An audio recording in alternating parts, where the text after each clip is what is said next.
Welcome back. Today I get to meet Reggie.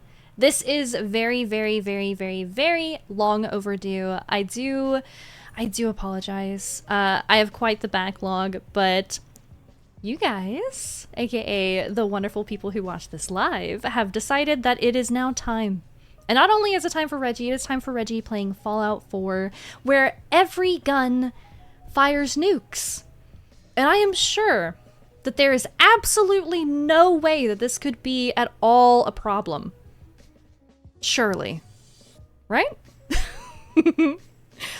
If you guys are new here, please do consider subscribing. It'd really help me out, and I'd very, very, very, very, very much appreciate it. Thank you. Are you ready? Let's go!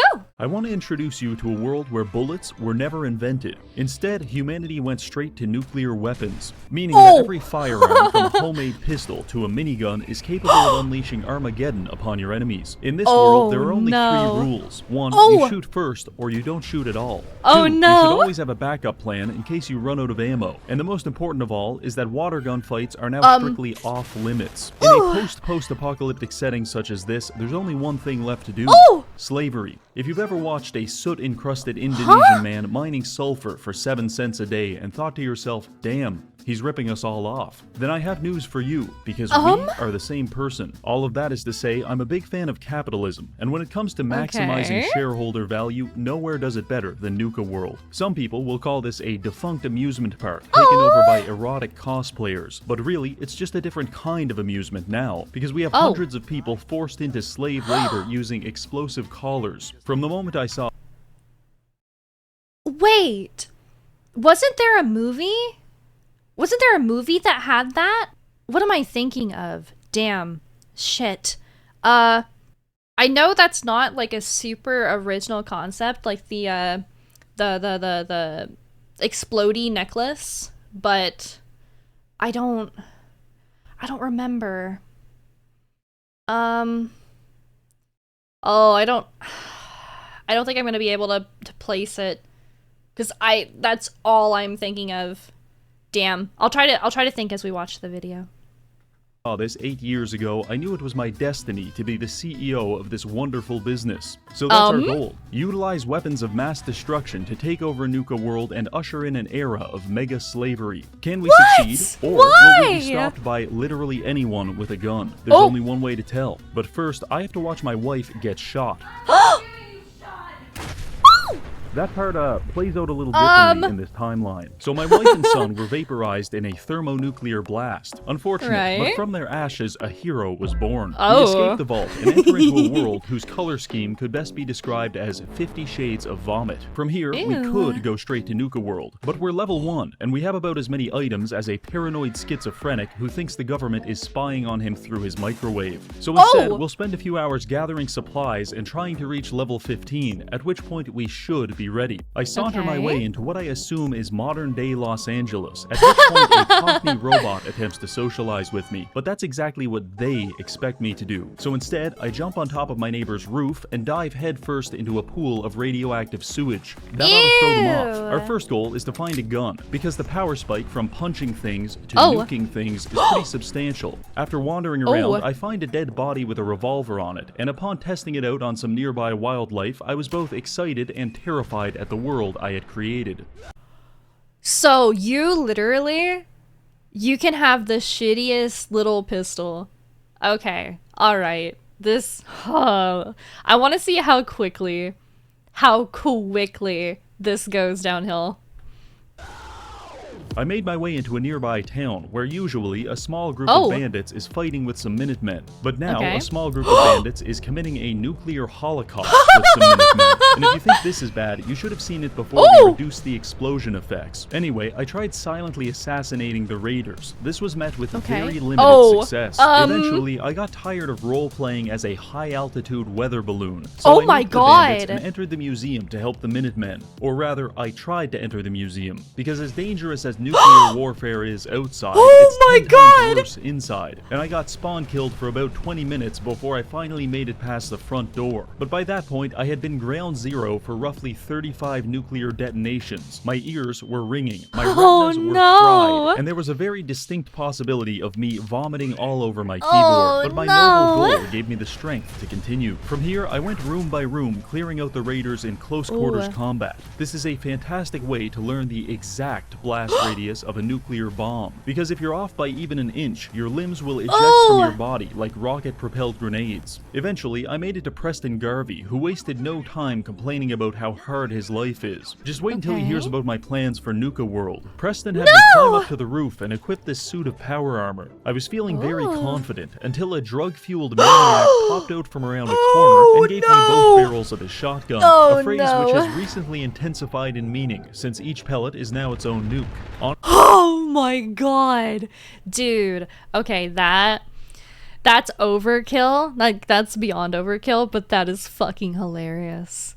A shotgun blast just comprised of fucking nukes? Oh no.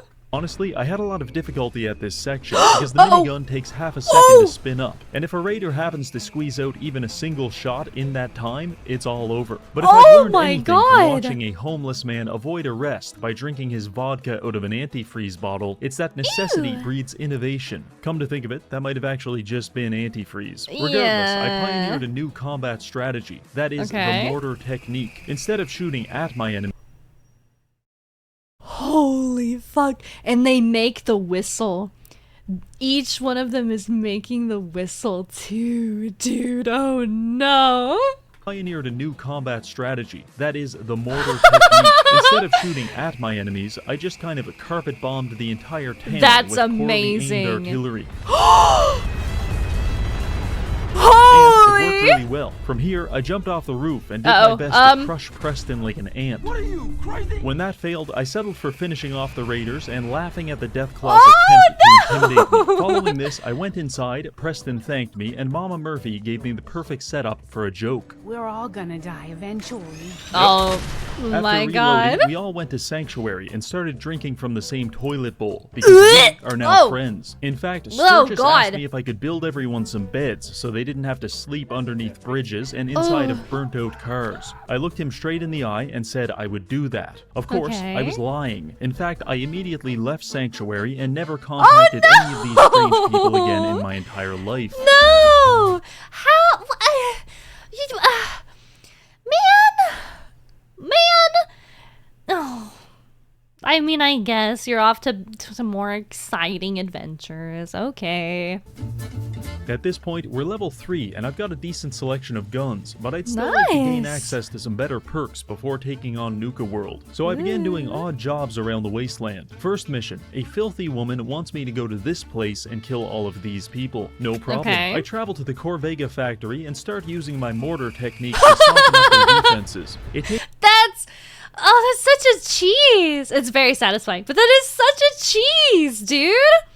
To the Corvega factory and start using my mortar technique to soften up their defenses. It takes only 9 seconds for me to accidentally nuke myself. That's a personal best. Eventually, I make my way inside and begin atomizing the inhabitants while the building vibrates violently with each shot. Luckily, the other raiders convinced themselves it was just the wind. Now, you might think the best weapon for room clearing would be a shotgun, but you'd be wrong, and I found this out the hard way. Because the spread on a shotgun means it's almost impossible to aim it straight, and despite your best efforts, you will hit either the floor or the ceiling, and the resulting blast will almost certainly turn you into a human jigsaw puzzle. This happened to me more times than I'd like to admit, before I begrudgingly filed the double-barrel shotgun next to Reggie Fan Meetup in the category of things that sound fun but will probably get me killed. I also tried hacking into this cute little security robot so he could help me clear out the bandits. He lasted all of 3 seconds before they murdered him in cold blood. Dude, the enemies getting nukes as well. Like, it's... I don't know how I feel. I mean, clearly it's even, right? Because then everything is nukes. But then, like, you don't get to do the little dumb funny stuff, man. Poor Robo. This was the single biggest mistake the raiders could have made, because his existence was the only thing stopping me from doing this. Oh!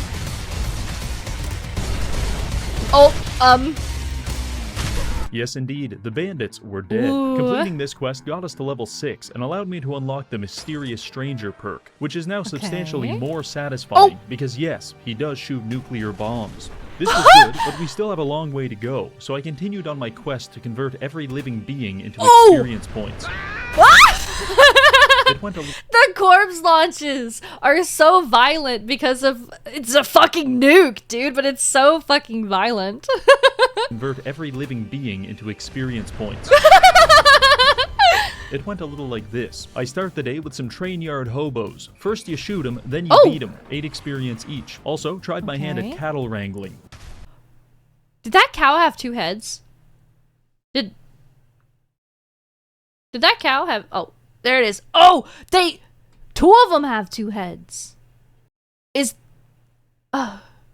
Well, it's Fallout, right? So the radiation, are they all fucky?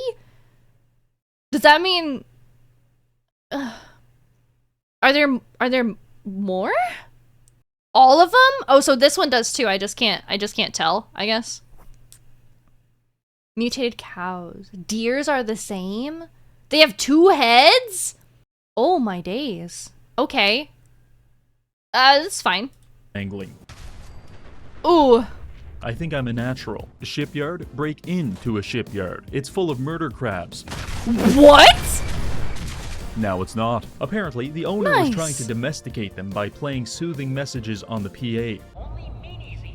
It didn't work. That was a lot of effort. Let's go ahead and take a rest for the night in this old building. Never mind, the universe hates us and we've just been ambushed in our sleep by attack dogs. Plunge the world into nuclear winter in retaliation. After that, I went to Bunker Hill, where I spent 20 minutes marveling at the ugliest human being I have ever seen. What? Why? That's so mean. Bruh. Which is strong words coming from someone who looks in the mirror every morning. I was about to say. Okay. Alright, you made it up by digging on yourself. Okay, you made it up. Is your nose fucking crooked? Wait, can you look forward? Oh, I didn't see that the first time. Yo, why is your nose in cursive, bro? What kind of... Wait, why does he look like the guy from fucking NCIS? You know the guy? It's the brows. It's the brows and the eyes. You know what I'm talking about? It's the guy from NCIS. Literally, look at the brows. Look at the brows and tell me I'm wrong. Yeah, that guy. That guy. Can you see it? Can you see it? Nose in italics. Yeah, Gibbs! He's got Gibbs eyes, dude. It's literally, I think it's because of how, like, far down his eyebrows are, honestly. And that's not at all a dig. Not at all. Like, the actor who plays him is gorgeous. Like, beautiful man. It's just the eyebrows. The eyebrows being, like, low. Dude. I knew that face. But yeah, who did this? Morning. Once I was done, I went to the Drumlin Diner to try to negotiate peace between some raiders and the store owner. When I told the lady I wouldn't be taking her side, she presented me with a very compelling argument. Oh my God, what the fuck? But 2 can play at that game. Oh! Honestly, me when they don't put pickles on my hamburger. Say what you want, but this is the fastest method of de-escalation. Following this, we got a quest to kill everyone inside this preschool. Don't worry, the kids are already dead. We're just killing the raiders. I nuked every room with extreme prejudice, but still died anyway because the whole place is booby-trapped and tripwire guns now fire atomic bombs. But it's okay, because we can always retreat to the public bathroom to brew more health potions. Eventually, I find their leader and introduce him to the concept of a glory hole before stuffing his charred corpse into a garbage bin.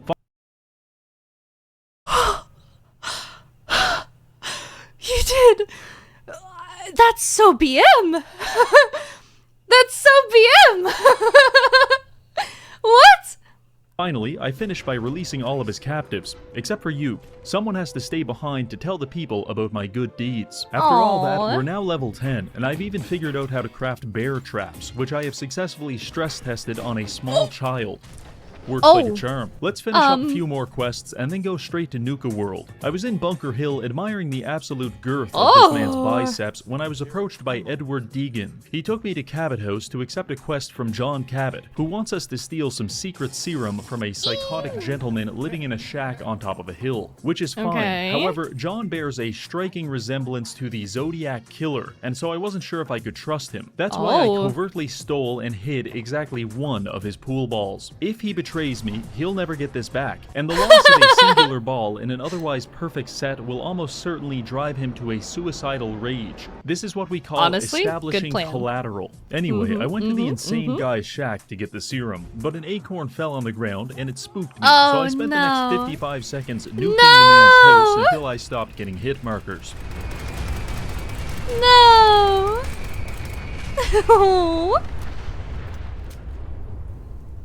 I grabbed the vial, went back to Cabot. Okay, you did all of that and the vial's just fine. Yep, checks out. Alright. Lied to him and said the serum was gone before taking it out of my inventory, waving it in front of his face, and injecting it into my neck just for fun. For good measure, I also smashed a bunch of his research equipment and stole this fancy camera. Only one more quest to go, then we're off to Nuka World. It's time to go help Paladin dance. I'm over here stroking my lotion on my... I rushed to his... Oh, that's bad! Oh, that's gonna...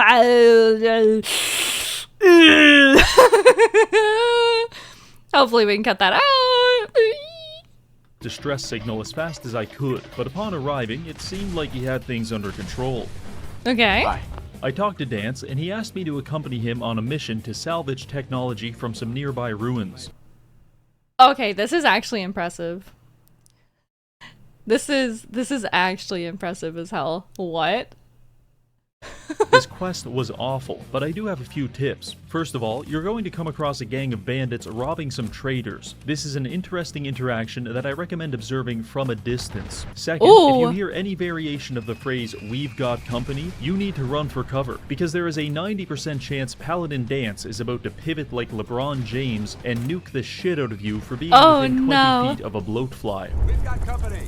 Oh, no! If and when you do finally make it to the destination, the synths inside are very dangerous, so I recommend a tactical approach, such as watching through a sheet of plexiglass as Paladin Dance does all the hard work. Also, when you get to the basement, don't forget to accidentally melt off Dance's face with this rocket exhaust. Trust me, he actually likes it. After that, you just go upstairs, grab the tech, and it's all over. It's not a great quest, but it does give us the junk jet, which is some kind of pneumatic catapult for weaponizing random garbage. While it doesn't fire atomic bombs, it does allow me to kill my opponents by cracking them in the forehead with dirty cigarette trays, which is something that resonates with me deeply. Finally, we're now level 16 with maxed out luck, a few helpful perks, and a new rifle that has a 50-round drum mag along with a bayonet for close quarters combat. But before we go any further, I need to warn you about something, because the fine people at Makeship have infiltrated my apartment, stolen my genetic material, and created hundreds of clones.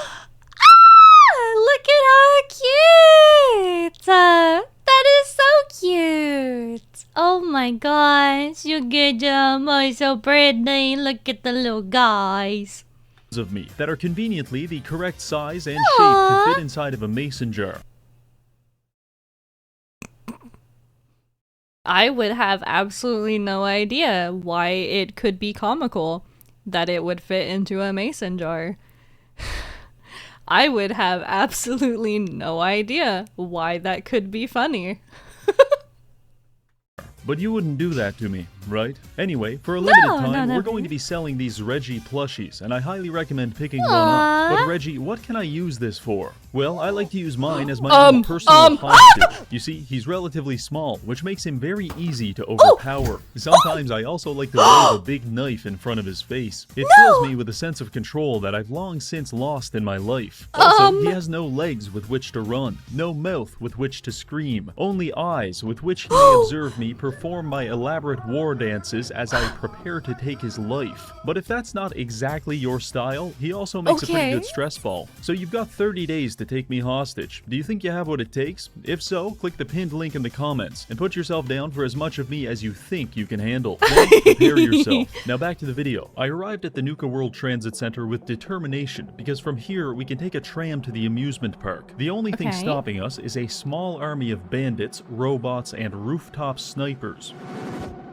You know what this means. I must have died about 15 times at this part before I settled on just firing 30 nukes into the sky and hiding in a parking garage while all of my enemies were turned to ash. I made my way down to the tram where this guy was telling me raiders had taken his family hostage at Nuka World. Apparently he escaped but was shot in the process. But the fact he didn't have a single drop of blood anywhere on his body led me to believe this man was a liar. So I politely excused myself, loaded up my junk jet with steel ingots, and then came back and pulverized his heart with a high-velocity metal slug. Now his story about being wounded is a lot more believable. After this, I jumped on the tram and it took me... Dude, that gave me flashbacks of like, I don't know how everyone else's parents were, but like growing up in the South, if you were like crying and nothing was wrong with you, did you guys get told like you better stop crying or I'm gonna give you something to cry about? That is what just happened. That is what just happened to that man. That man was saying like, "Oh, I'm hurt and I've been shot," and just because he couldn't see any blood, he's like, "Okay, I'll make sure that you're hurt." Dude, no. No, dude, that's, oh no. To the promised land. I arrived and it was beautiful. A voice came over the speaker and told me two things. One, I'm trapped, and two, the only way to escape is to survive the gauntlet. I surveyed my surroundings and found the dead bodies of several half-eaten male prostitutes. So I'm going to go ahead and say my chances aren't great, but let's give it a shot. Room 1. A large lobby full of rusted junk. If the tetanus doesn't kill you, the machine gun turrets firing nukes definitely will.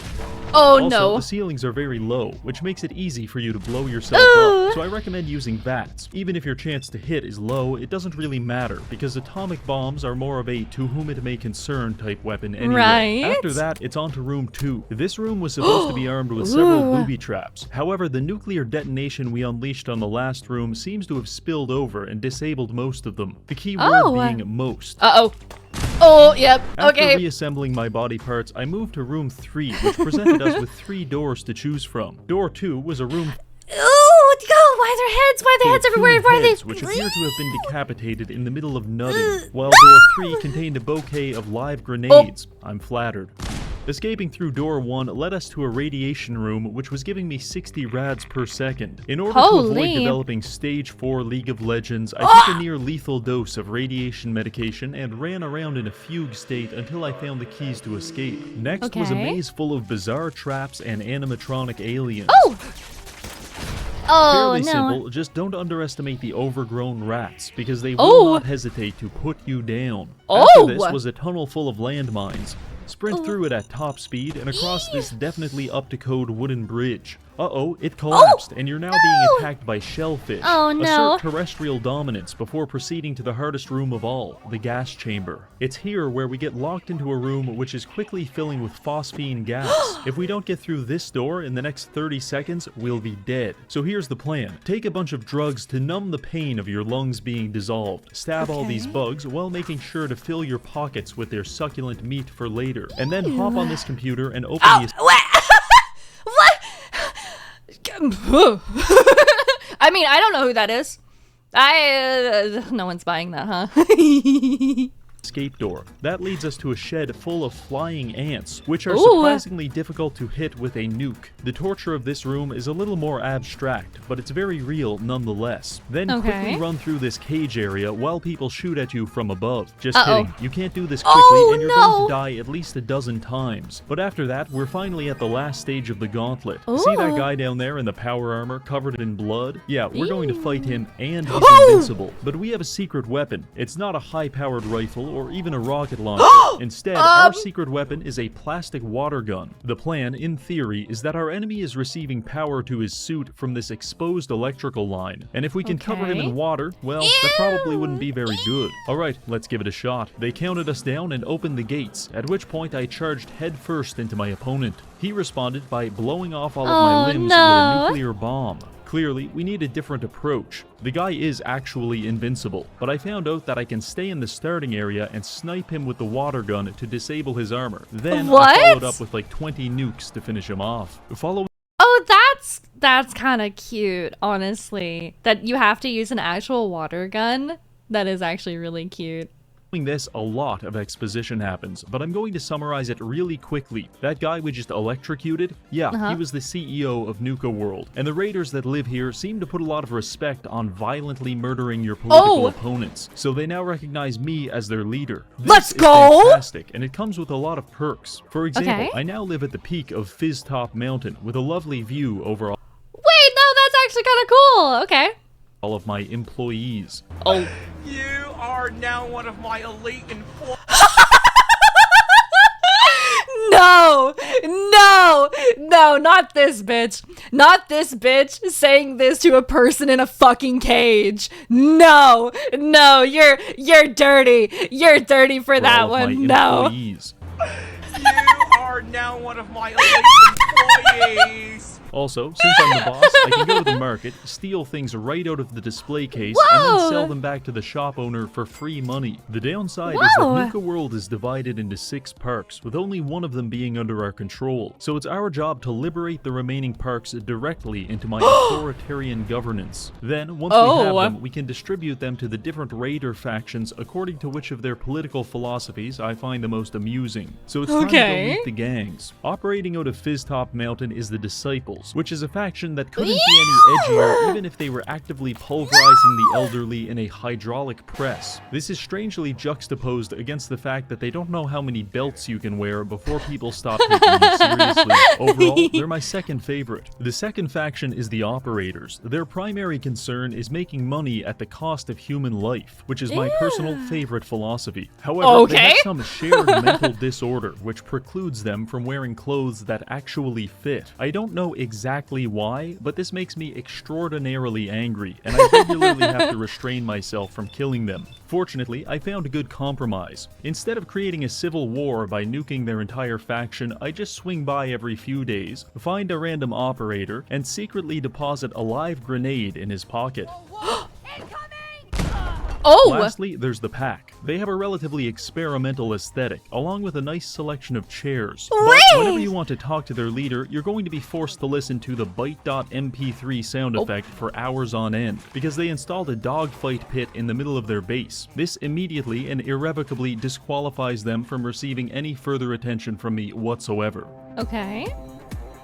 With introductions out of the way, it's time to start expanding our operation and making some big money. There's 5 parks to acquire: Galactic World, Dry Rock Gulch, Safari Adventure, the Nuka-Cola Bottling Plant, and Kitty Kingdom. First up is Galactic World. This is a space-themed park inhabited by hundreds of robots. However, someone spilled their Dr. Pepper on the AI mainframe, and it caused the robots to become violent murder machines. It's not great for business, so I went there and started fighting my way through the streets. The first thing I noticed was that there's plenty of laser turrets all over the premises. Luckily, they don't seem to work very well, and usually spend their entire time in a life-or-death battle against the ceiling. However, don't get too comfortable, because on at least one occasion, the air pressure from these explosions caused my cranium to detonate forcefully. Other than that, just keep an eye out for Mr. Frothy, who is very fast and will startle you into jumping off a bridge and subsequently dying in a nuclear explosion. Anyway, I made my way to the control room, where I'm able to turn off the robots. Only problem, it's broken, and it needs a total of 20 star cores to repair it. Okay. Fortunately, they're scattered all over the park in the safekeeping of several automatons that would like to crush my neck like a can of soda. But much like a restraining order, I viewed this as a challenge rather than a problem. Do you? Can you run that last thing by me one more time? Soda. But much like a restraining order, I viewed this as a challenge That's so bad. That's funny, but that's so bad, dude.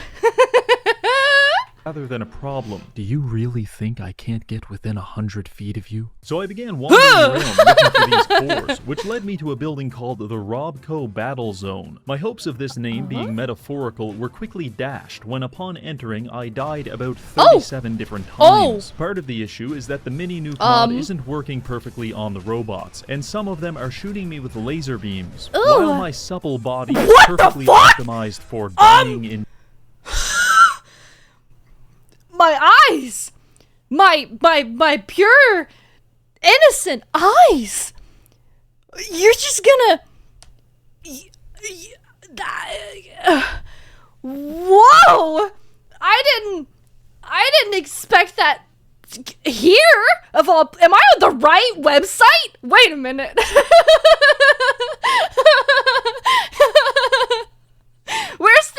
We're still on YouTube, right? This is nothing happened.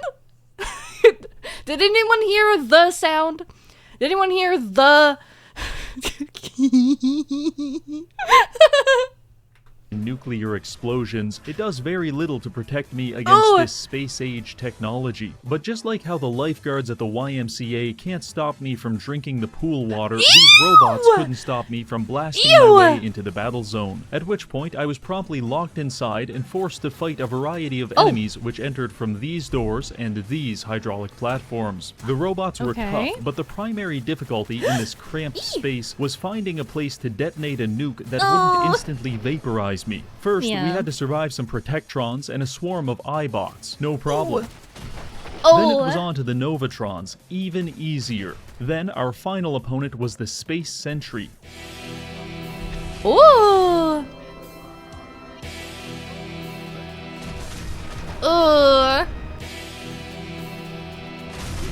Oh my god! Yeah, he got the better of me. But as the saying goes, fool me once, shame on you. Fool me twice, I'll obliterate you with nuclear weapons. And we did just that. With the battle zone conquered, I gathered all the space cores and moved on to the next building, the Interstellar Theater. Surely a fucking theater can't be as dangerous as the battle zone, I thought to myself. But boy, was I wrong. Very, very, very wrong. The entire auditorium was full of robots, and honestly, I was only able to conquer this area through the repeated use of a strategy I like to call kill one guy and then save the game. While searching for the star cores, I found a Nuka-Cola mixing station, which allowed me to combine a Nuka-Cola beer with another Nuka-Cola beer to create double beer. Some people will claim that AI and vaccines are the greatest advancements of the past century, but to that I ask, can you get drunk on polio vaccines? I didn't think so. That's why double beer is the real scientific pinnacle of our generation. After completing... Dude, I am in fear of my life. What am I watching? What is this a theme? Is this a theme? Dude, at least that one was a little bit more subtle. Dude, oh my days, dude. Oh, fuck. Oh, fuck. Oh, no.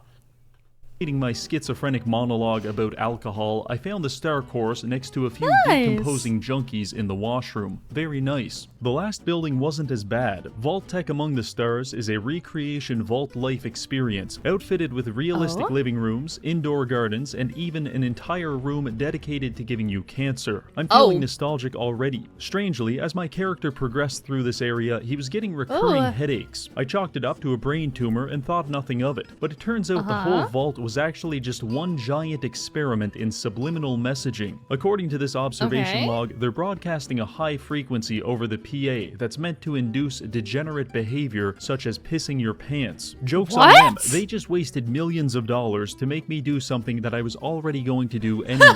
Following this, I slaughtered a bunch of automatons, found a really nice shotgun, immediately flashed back to all of those times I killed myself with a shotgun, and then quickly unequipped it before finding the remaining star cores and rushing back to the mainframe. With the help of computer scientist extraordinaire and definitely not dead person Kendall Alston, I was able to repair the computer and pacify all of the AI, meaning we can now walk around the park without having to worry about a medical robot electrifying our testicles. With the robots subjugated, I went upstairs and raised a flag to officiate the conquest of galactic world. Our empire is expanding, and the next theater of war is the Wild West.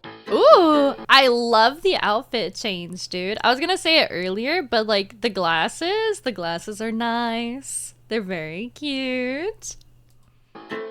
Dry Rock Gulch is an arid wasteland inhabited primarily by dead bodies, which should make it an easy target. So I made my way there and quickly realized where all the dead bodies came from, because within moments of arriving, I was attacked by subterranean bloodworms. Yeah, these little bastards tunnel around underground and then ambush you when you least expect it, which means they're either underground, so you can't kill them, or they're firmly latched onto your jugular vein in such a way that makes using a nuclear bomb seem a little too risky. In this case, I recommend treating the entire area as a high-stakes game of the floor is lava. That's cute, actually. Probably annoying, but actually really cute. Eventually, I came down to chat with the sheriff, who informed me that he'll give us the park if we can get rid of the bandits coming out of this building. One problem, the building is locked, and I need combination codes from the Giddy Up Kid, One-Eyed Ike, and Phosphorus Pete to gain entry. I really wish he told me this before I carpet bombed the entire park, because I'm pretty sure I killed all of those people. This was an irritating development, but my anger quickly faded after the sheriff appointed me as his deputy and gave me this excellent cowboy outfit. Look at how cute! You look so spiffy. Oh, look it. You look adorable. Upon reloading the save, I found the Giddy Up Kid, who explained that some cattle rustlers had stolen his royal steed, and he wants me to bring it back. In case you're wondering, he's talking about an inanimate object, but it was like 4 a.m. at this point in the recording, so I just played along with it. Rustle up some horses for you, huh, cowboy? I'll be back before sundown. What is that accent? What is that? I searched the grounds for all of 13 seconds before finding the torso of a giddy-up buttercup stuffed inside this man's anal cavity. I grabbed it and dropped its dismembered body inside the horse pen. Our friend was mildly dismayed. What happened to Giddy-Up Buttercup? They butchered her up like a cow. But he still gave us his part of the combination code, so I don't really care. Next, I sauntered into a saloon where I met Phosphorus Pete. He wants us to deliver some Nuka-Cola to the residents of Dry Rock Gulch. No problem. The people of Dry Rock. Please stop talking like that. Please stop. And before you ask, yes, all of the people we delivered soda to were in fact dead bodies, which I made sure to tell Pete. I'm afraid everyone's dead. Well, that ain't good. Doesn't matter though, the quest is done, and Pete rewarded us with his code, along with a large quantity of alcoholic Nuka-Cola, which I quickly became addicted to. From here, I sought out One-Eyed Ike. Wait a minute.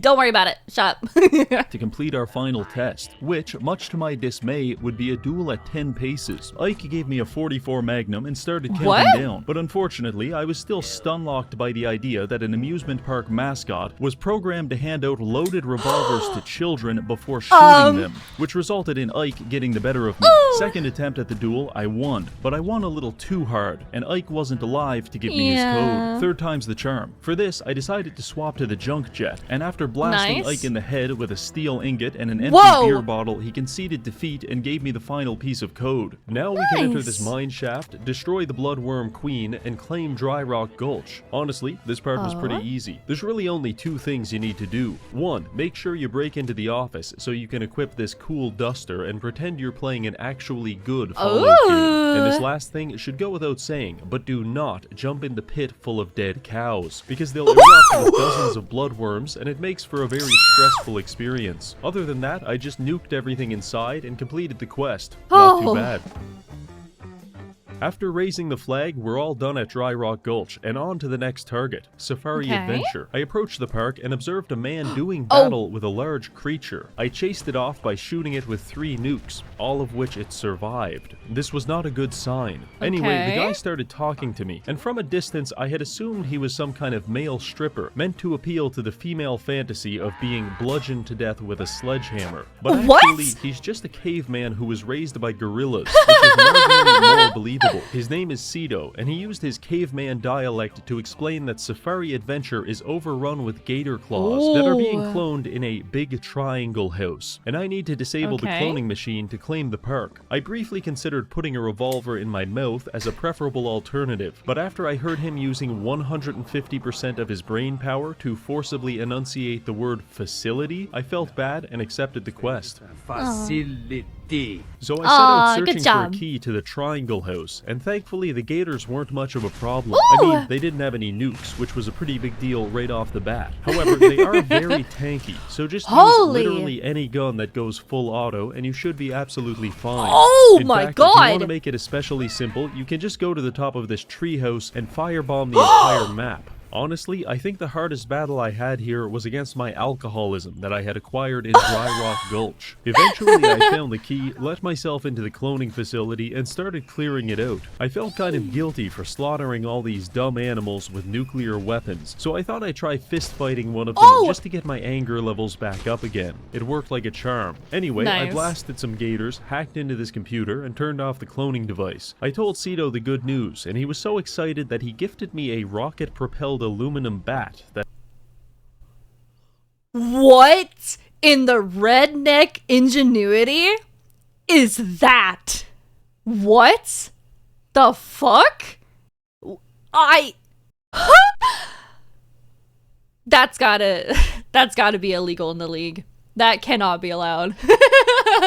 that presumably he has engineered himself. Not really clear on that. Cool. What I am clear on is that the park now belongs to us. On that note, let's go to the 4th park, the Nuka-Cola bottling plant.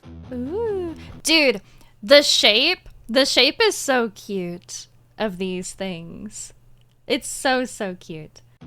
An industrial complex, Whoa, which, what are judging by the you? automated turrets and unmarked minefields, was probably run by Jeff Bezos. There's also a little section called the World of Refreshments, which I spent some time exploring. And by exploring, I mean I was pulverizing crustaceans to death with a baseball bat. Back outside, I was feeling a little guilty about the power disparity between myself and the crabs, so I decided to handicap myself by asserting my vertebrate dominance with nothing but a flare gun. This was a massive mistake, because out of the lake emerged the Queen Mirelurk, and she's pretty tough. A direct hit with a nuke does about 10% damage, and sometimes she likes to spit acid on me and melt off all of my skin. And as if that wasn't bad enough, she has a whole harem of Mirelurk kings to chase me down and pound the shit out of me while I'm reloading. However, I navigated this problem by applying my universal solution, which was to take a lot of drugs and run really fast. Yes, this helped create let's some go. distance, which allowed me to pick off the ads before circling back and slow motion nuking the Queen Mirelurk to an early retirement.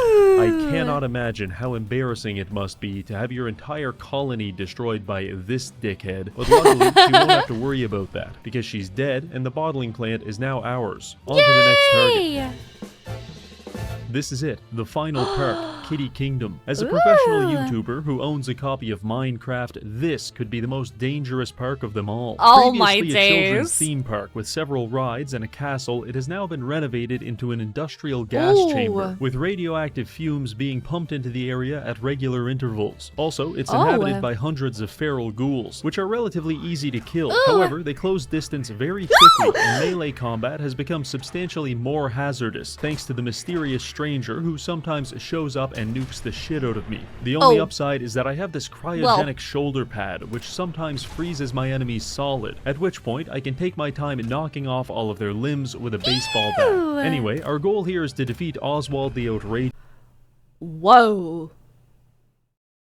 Okay. This actually looks pretty fucking cool. Real talk.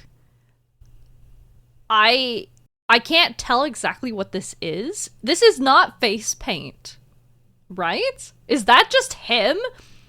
Is he just built like that? Or is that supposed to be the radiation? A ghoul. Oh! So, I mean, he looks cool as hell, but that's his radioactive insides glowing. That's fucking cool. A glowing ghoul who managed to remain sane. That's cool as hell, dude. Oh, that's really cool. I like that a lot.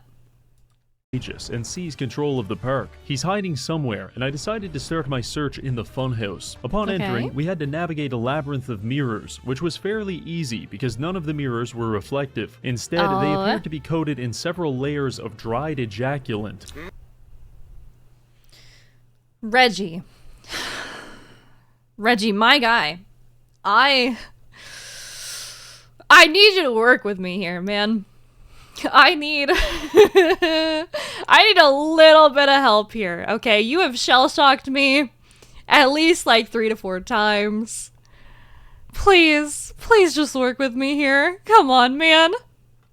However, while I was marveling at the artisanal craftsmanship of the mirrors, I failed to notice the several landmines scattered about the floor. After limping my way through the maze, I spot Oswald in this control room. I attempt to get closer, and he throws a grenade at me. What a dick. From here, I engage in what was either high-level platforming or low-level astronaut training, before entering the hallway of hypnosis. I won't lie, this part was actually mildly disorienting. In fact, at one point, I had to use a dead guy just to confirm I wasn't actually hallucinating. I fumbled my way through this section and into a spinning room with about 24 doors all around it. One door led to that thing that happens when you open OBS. Another presented us with the illusion of a happy family. And of course, there was the classic room full of flamethrowers, positively delightful. By the time I found the correct door, Oswald had already escaped, so I moved on to search for him in King Cola's castle.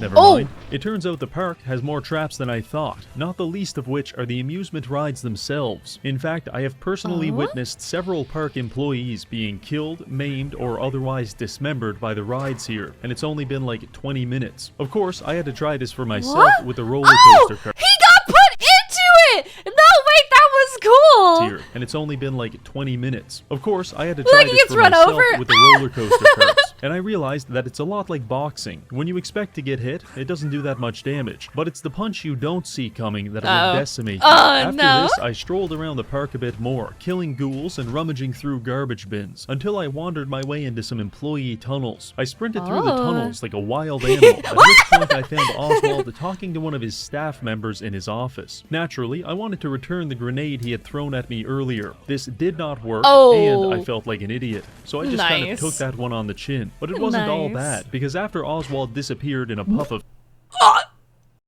that's just normal? We're just ghoul powers? I don't know what?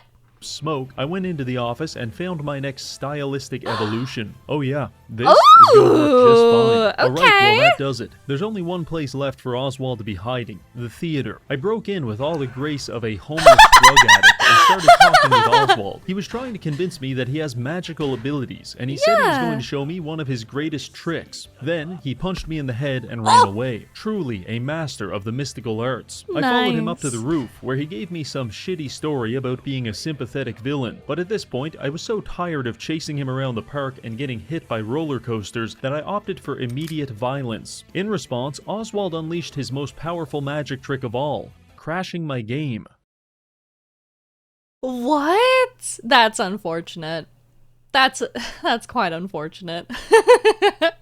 3 minutes later, we were back, and the fight was on. Oswald was much higher level than me, and he had a grand time cutting off my limbs with his fancy sword. However, I managed to counter this by simply jumping over a railing, at which point he could no longer stab me. His method of coping with this was to bathe me in Molotov cocktails, but they don't hurt that much, and I've got enough drugs to stay up here for weeks. I am aware that this tactic borders on cheating, so I'm prepared to negotiate. Instead of staying up here and nuking Oswald into oblivion, I will instead empty out the entire contents of of my junk section into the junk jet and kill Oswald with the physical manifestations of my hoarding disorder. This included everything from light bulbs to rolls of duct tape, but the primary ingredient was 156 stacks of pre-war money, which I spent the next 20 minutes bouncing off Oswald's head. This was very enjoyable, albeit not especially effective, because Oswald seems to legitimately be invincible. I shot him with 200 junk items. He barely noticed. Ran him into 6 fragmentation mines. He walked it off. And even when I got desperate enough to nuke him, he would just reset his health bar. This kind of freaked me out, so I panicked and shot him like 50 times. At which point I realized he wasn't damage immune, just damage resistant. And now he's dead. I stole his clothing in order to complete my Charlie and the Chocolate.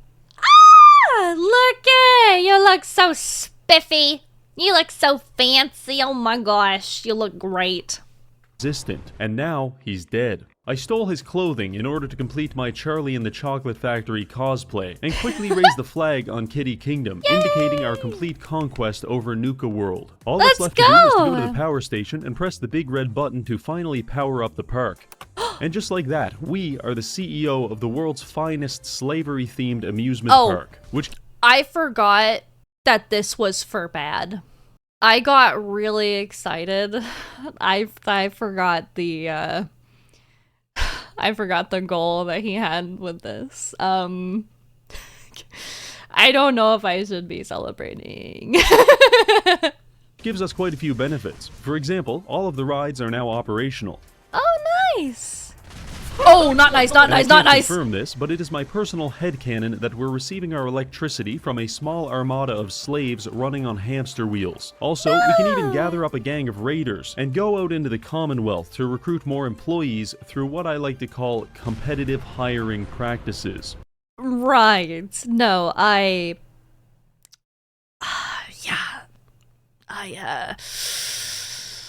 everything's fine. You know, I'm sure that I'm sure they're very excited to work for a gentleman such as yourself. So now that we've achieved our primary goal, what's left for us? Well, according to mustache enthusiast the final stage of the hero's journey is to return home as a changed man. In our case, that would be Sanctuary, and as a matter of fact, I am a changed man. Because whatever final thread of sanity had previously prevented me from killing all of these people has finally been severed. No! Oh no! Oh no. Oh no.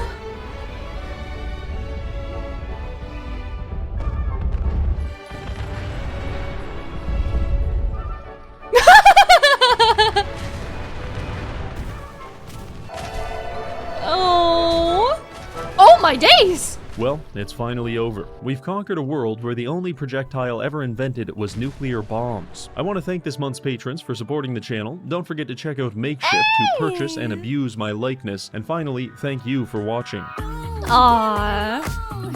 Alright, that was really good. Thank you, Reggie. Dude. Oh. Okay, for an introduction to someone, I was not prepared for a few interesting moments in this, but it was definitely a lot of fun. I think I want to see more from him, honestly. I like his humor a lot, even though it might get me in a little bit of trouble. I like it a lot. We might have to check out some more, especially the Fallout stuff. It seems that he just does some crazy kooky things, and that's very entertaining. So make sure you guys check out the original video. It's gonna be linked down below. If you like my video, make sure that you like and subscribe so I can see you in the next one. Thank you. Bye.